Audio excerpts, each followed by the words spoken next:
My name is Michael. I'm 38 years old, a mechanical engineer living just outside Denver. My wife, Emily, was everything I thought I wanted in a partner. She's 35, a marketing manager with a charisma that could light up a room. Her smile could sell ice to Eskimos. And her laugh? It used to feel like home. We'd been married for 12 years. 12 years of shared dreams, adventures, and what I believed was mutual loyalty. Looking back, I can see the cracks now, but at the time, it all felt solid. It started innocently enough. Little things. Emily began staying late at work more often, something that could easily be explained away by her demanding job. Then there were sudden weekend plans with her best friend, Amanda. Plans that came out of nowhere. And her phone. God, that phone. Always glued to her hand. If it wasn't buzzing with constant notifications, it was sitting face down on the table like a little wall between us. I told myself not to overthink it. Everyone's busy. We'd hit a rough patch, sure, but what couple doesn't after a decade together? I figured we just needed to reconnect, so I planned something special for New Year's Eve, a quiet dinner at home, champagne by the fire, and our favorite tradition of watching fireworks at the park near our house. But a week before New Year's, Emily dropped a bombshell. "Mike," she said one evening, nervously biting her lip, the way she always did when she was about to say something she thought I wouldn't like. I was thinking, maybe I'll spend New Year's with Amanda this year. She's going through a rough time, and I want to be there for her. I stared at her, trying to process her words. "You're joking, right? We always spend New Year's together. It's our thing." Her expression hardened. "It's not a big deal. We've done it every year. Amanda needs me, and you hate big parties anyway. What's the harm?" The harm was that it felt like she was leaving me behind. "Emily," I said, doing my best to keep my voice calm, "we've got plans. The fireworks. Dinner." She cut me off sharply. "Why do you always make everything about you? God, Mike, it's one night. Can't you just let me do this?" The argument spiraled from there. Accusations flew. Me being too controlling, her being distant. It ended with her storming out of the room in frustration. The next morning, she packed a bag and left, saying she'd stay with Amanda until after New Year's. I tried to convince myself it was just a stupid argument blown out of proportion. But then came the text. It was from Ryan, one of Emily's co-workers. We'd met a few times at work events. His message was casual, seemingly innocent. "Hey Mike, saw Emily last night with Amanda. Hope you're doing well." Except there was a problem. Ryan lived near us, and Amanda lived clear across town. Something didn't add up. Why hadn't Emily mentioned running into Ryan if she'd been with Amanda? My gut twisted. Something felt off. I texted Ryan back, trying to fish for more details without seeming suspicious. "Yeah, they were downtown grabbing drinks at Harlan's," he replied. "Looked like they were having fun." "Cheers, man." Harlan's? A downtown bar? Amanda lived miles away from there, and the idea of her dragging Emily to a crowded spot like that felt strange. Emily hadn't said a word about going downtown. I couldn't shake the feeling that something was horribly wrong. That's when I decided to dig deeper. I called in a favor for my buddy Chris, a private investigator I'd helped out last summer with some home repairs. I didn't want to jump to conclusions, but I needed answers. Chris called me the next evening. His voice was serious. "Mike, I've got a lead," he said. "Emily wasn't at Amanda's last night. She checked into a hotel downtown." My stomach dropped. "Alone?" I asked, barely able to get the word out. "Yeah," Chris said, hesitating. "But that's not all. I also found out she's been meeting someone, a guy named Jason, at a house in Cherry Creek. The place is rented out for private events." "What kind of events?" I asked, my voice shaking. Chris sighed. "It's a swingers club, Mike." My heart felt like it stopped. "What the hell are you talking about?" I snapped. "I'm sorry, man," Chris said softly. "But I thought you needed to know." The words that shattered everything. "I end invite only." "I'm sorry, man." Chris's words hit me like a freight train. Emily, my Emily, at a swingers club? It felt absurd, like a cruel joke, but there was no humor in Chris's tone. He wasn't the type to lie, and he certainly wasn't the type to make mistakes about something this serious. My hands trembled as I gripped the phone tighter. "Follow her," I said, my voice tight and cold. "I need proof." That night was hell. Sleep evaded me as I stared blankly at the ceiling. Chris's words replayed in my head like a haunting refrain. A swingers club. The thought of Emily, the woman I had loved for over a decade, being part of something like that made me feel physically ill. We'd had our ups and downs, sure, but nothing that could explain this. The mental image of her with someone else twisted my stomach into knots. Several times, I reached for my phone, desperate to call her and demand answers. But I stopped myself. If this was true, I needed more than accusations. I needed undeniable proof. The second call. The next day, Chris called again. I could tell immediately from his tone that his update wasn't going to bring me relief. "Mike," he began, "I followed her last night." My heart raced as I gripped the phone tighter. She left the hotel around 9 p.m. and went straight to the Cherry Creek house. It's definitely a swinger event. Discreet parking, security at the door, and no phones allowed inside. I couldn't get in, but I stayed outside and waited. I could barely breathe. "How long was she there?" "Hours," Chris replied grimly. "She left around midnight." "And was she alone?" Chris hesitated, which was answer enough. "No," he admitted. "She was with a guy. Tall, dark hair, mid-30s. I couldn't get his name, but they seemed close." I swallowed hard, the lump in my throat making it almost impossible to speak. "Did she leave with him?" "Yeah," Chris said quietly. "They went back to her hotel. Together." The discovery. After hanging up, I sat there in silence, my mind racing. The woman I had vowed to spend my life with, who I had trusted with my heart, was in a hotel room with another man. While I was at home trying to figure out how to fix our marriage, she was sneaking off with someone else. But I wasn't done. I wasn't going to let her lie to me, to treat me like a fool. If Emily thought she could cheat her way through our marriage, she was in for a rude awakening. I told Chris to keep tracking her movements while I started my own investigation. My first target was her laptop. Emily had always been careless with her passwords, using the same one for almost everything. It didn't take long for me to get in. What I found turned my blood cold. There were emails, hundreds of them, between Emily and someone named Jason. It started off as harmless flirtation, but soon the messages became explicit. Then cruel. "Jason, can't wait to see you again. It's been too long since I've had you all to myself. Emily, I know. I hate sneaking around, but it's worth it. Mike wouldn't understand. Jason, of course he wouldn't. He's too boring." Boring. That word stabbed me in the chest like a knife. After everything I had done to build a life for us, this was how she described me to her lover? The further I scrolled, the worse it got. They joked about me. They mocked our marriage. And worst of all, they made plans. Plans for their next rendezvous, which was happening that very night. I felt like the floor had been ripped out from under me. Everything I had believed in, everything I had built, was crumbling. But I wasn't going to let her destroy me. The confrontation. I called Chris and told him to meet me at the hotel. When I arrived, Chris was already there, parked across the street in his usual unassuming car.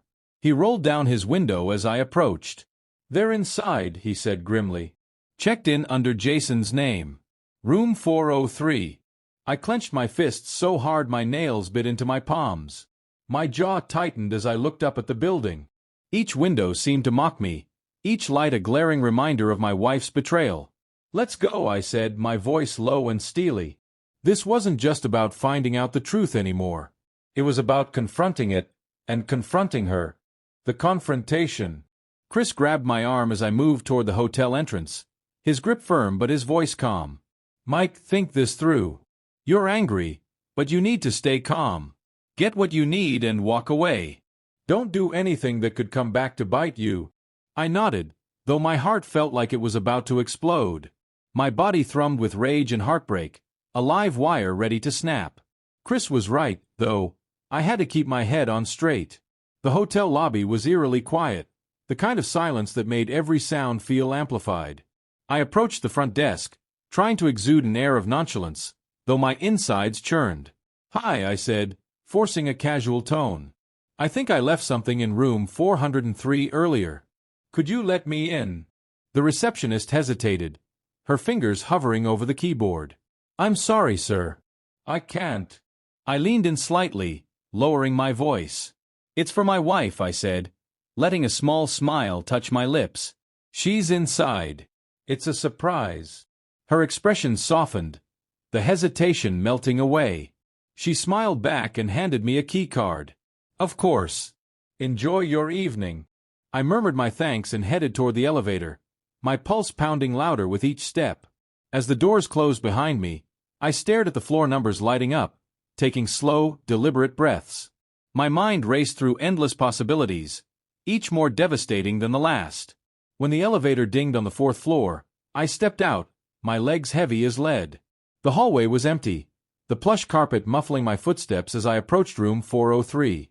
My hand hovered over the door handle, the key card trembling in my grip. I swiped it and pushed the door open. The scene inside hit me like a freight train. Emily was sprawled on the bed, half-dressed, her hair disheveled. Beside her was Jason, shirtless, his face contorted in shock as the door swung open. They froze, their expressions shifting from disbelief to sheer panic. "Mike!" Emily yelped, scrambling to grab the sheets and cover herself. Her voice was high-pitched, frantic. "What the hell are you doing here?" I didn't answer. Couldn't. My gaze flicked between them, the raw betrayal hitting me like a physical blow. My chest tightened, my breathing shallow as the weight of what I was seeing crushed me. Jason stood, his hands raised defensively. "Look, man, Shut the hell up," I snapped, my voice cold and sharp enough to cut. "This isn't about you." Emily burst into tears, babbling incoherent excuses, but I couldn't process her words. The sound of her voice only added fuel to the fire raging inside me. I turned on my heel and walked out. My head pounded, my vision blurred, my heart shattered into a million pieces. Walking away from that room was the hardest thing I'd ever done. Every part of me wanted to stay, to yell, to make them feel even a fraction of the pain they'd inflicted on me. But I knew better. Losing control wouldn't fix this. It would only give Emily more ammunition. Chris was waiting in his car when I stepped outside. He didn't say a word, just looked at me, his face etched with quiet understanding. "You okay?" he asked softly. "No," I admitted, slamming the car door shut. "But I will be." The aftermath. That night, I didn't go home. The thought of facing the empty house, with its echoes of Emily's lies, was unbearable. Instead, I stayed at Chris's place. We sat in his living room, drinking beer after beer while he helped me plan my next move. Divorce was a given, but I wasn't going to let Emily walk away from this unscathed. The next morning, while Emily was still at her hotel, or wherever she'd slithered off to, I returned home to gather evidence. The sight of our house, so seemingly normal, made my stomach turn. Her favorite mug sat on the counter, and our wedding photo still hung on the mantel, mocking me with its false promises of forever. I went to her laptop, logging in with the password I knew by heart. Her files were a goldmine of incrimination. Buried in a secret folder, I found everything I needed: receipts, chat logs, and even photos of her and Jason at some swingers club. It was like she wanted to get caught. As I compiled the evidence, a steely resolve settled over me. Emily thought she could betray me and get away with it. She had no idea who she was dealing with. Betrayal, divorce, and rebirth. My journey to freedom. About a week after I contacted my lawyer, Emily came home. I don't know how, but she must have sensed something was wrong. She walked in looking uncharacteristically sheepish, her eyes darting around the room like a cornered animal. Her usually confident demeanor was nowhere to be found. "Mike, can we talk?" she asked hesitantly, setting her bag down on the kitchen table. "Sure," I replied, my tone calm but cold as I leaned against the counter. "Let's talk." Emily wasted no time launching into an emotional performance. Tears immediately started streaming down her face, though I couldn't help but see them for what they were: crocodile tears. Her voice trembled as she began her apology, a rambling mess of excuses and justifications. "I made a mistake," she sobbed. "I wasn't thinking clearly. I was lonely, Mike. You've been so distant lately, and I didn't know how to handle it." I said nothing, letting her continue. She poured out her feelings, begging for forgiveness and claiming it was all a moment of weakness. Her wide, tear-filled eyes searched my face for any sign of sympathy, but I offered none. When she finally paused, clearly expecting me to say something comforting, I decided it was time to end the charade. "I know about Jason," I said, my voice sharp and cold. "I know about the hotel. The swingers club. All of it. So spare me the bullshit, Emily. I'm done." Her face crumpled, and for a moment, I thought she might actually faint. She stumbled over her words, trying to salvage whatever she could. "Mike, please," she begged. "It was just a phase. It didn't mean anything. We can fix this. I'll do anything." I shook my head, refusing to let her manipulate me any longer. "There's nothing to fix," I said firmly. "You made your choice. Now you can live with it." The divorce process began shortly after. I had anticipated a battle. Emily was nothing if not stubborn, but to my surprise, she didn't put up much of a fight. She must have realized how strong my case was. The evidence I'd gathered left no room for her to dispute my claims. In the end, she walked away with nothing. No money, no house, not even the car. She didn't deserve any of it. But I wasn't finished. Jason, her lover, wasn't just a random fling.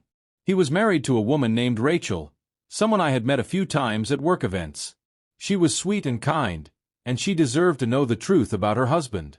I found her number in Emily's contacts and called her without hesitation. "Hi, Rachel," I said when she answered. "This is Mike, Emily's husband. I think you need to know what's been going on." I didn't hold back. I told her everything, sparing no details. By the time I finished, Rachel was crying quietly on the other end of the line. "Thank you for telling me," she said, her voice shaking. "I've had my suspicions, but I didn't want to believe it." Rachel didn't just believe me, she acted. Within days, Jason was out of their house and served with divorce papers. It wasn't just about getting even for me. It was about ensuring both Jason and Emily faced the consequences of their actions. It's been 6 months since then. The divorce is finalized, and I've moved out of the house we once shared. Starting over hasn't been easy, but it's been worth it. I've reconnected with old friends, taken up hiking, and even started seeing someone new. A coworker who had always been kind and supportive, even during my darkest days. As for Emily, the last I heard, she was living in a cramped apartment on the other side of town, struggling to make ends meet. Jason dumped her not long after Rachel kicked him out. Apparently, his commitment didn't extend beyond his own convenience. I don't hate Emily anymore. In some strange way, I'm almost grateful to her. She showed me who she really was, and in doing so, she set me free. Betrayal doesn't define you. How you rise from it does. And if there's one thing I've learned, it's this: I'll never let anyone take me for granted again.